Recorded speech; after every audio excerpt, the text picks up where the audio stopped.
The stars of the 2016 Coca-Cola International Premier Tennis League were ready to roll on day 5 of this year's event at the Singapore Indoor Stadium. Day 2 then in Singapore, and first up, the Japan Warriors, who've shown plenty of team spirit despite being locked to the bottom of the standings, and this year's early leaders, the Indian Aces. Despite their struggles, Fernando Gonzalez immediately proved that the Warrior spirit is still well intact. The Chilean on the attack against Mark Villapousis in the Legends set. The Scud came roaring back, and a thrilling shootout would decide it.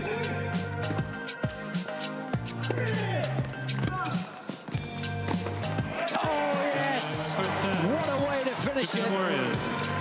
Delight for Gonzalez and the Japan Warriors.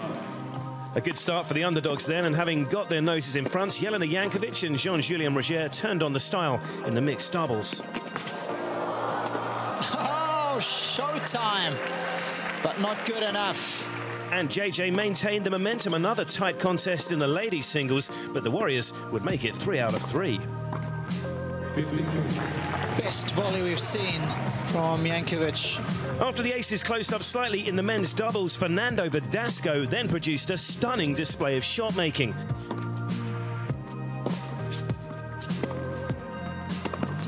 Fernando Verdasco exploding out of the corner. The best set of his tournament so far from the Spaniard. The Warriors were back to winning ways in emphatic fashion. Game, set, a match, Japan Warriors. It's an outstanding set of tennis stats. It was a match that they needed to win, and they've done just that. Well, I think it was very important for us to win today. It was, I think, very good for us to start winning the 3 first sets of the tie today, and that even if we lost the 4th one, you know, it was just a little bit of advantage that it went well for me.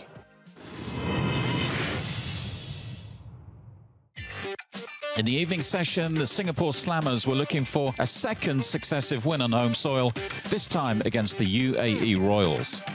They are strong, these guys. First up, Goran Ivanisevic took on Carlos Moya, who got the contest off to an explosive start. Come on.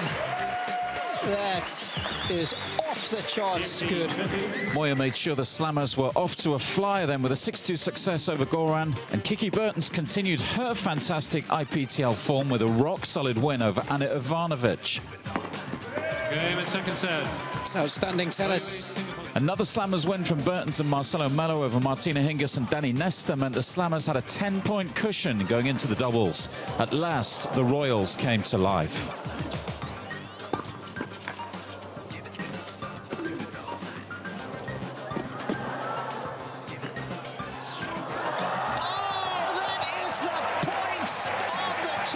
So far, that was simply outrageous from all 4 players concerned. What a pickup, and still plenty of work to be done. Melo and Baghdatis edged that one on a breaker, though, to give the Slammers a 24-13 lead, and Nick Kyrgios kept the pressure on the Royals. Oh, yes. What a serve, and another brutal backhand. Burdick hit back to force a breaker, and it needed a deciding point to settle it. Oh. Game, set, match, UAE Singapore Summer. Well, it's push-ups all around because it's a double that seals victory for Nick Kyrgios and the Singapore Slammers. 70. The Aces have a narrow lead then after 5 days of action, and their top-of-the-table clash with the Slammers will decide who heads to India in pole position. With the Slammers on a high on home turf, the Indian Aces will look to fight back before the series switches to the subcontinent on Friday at this year's thrilling IPTL campaign.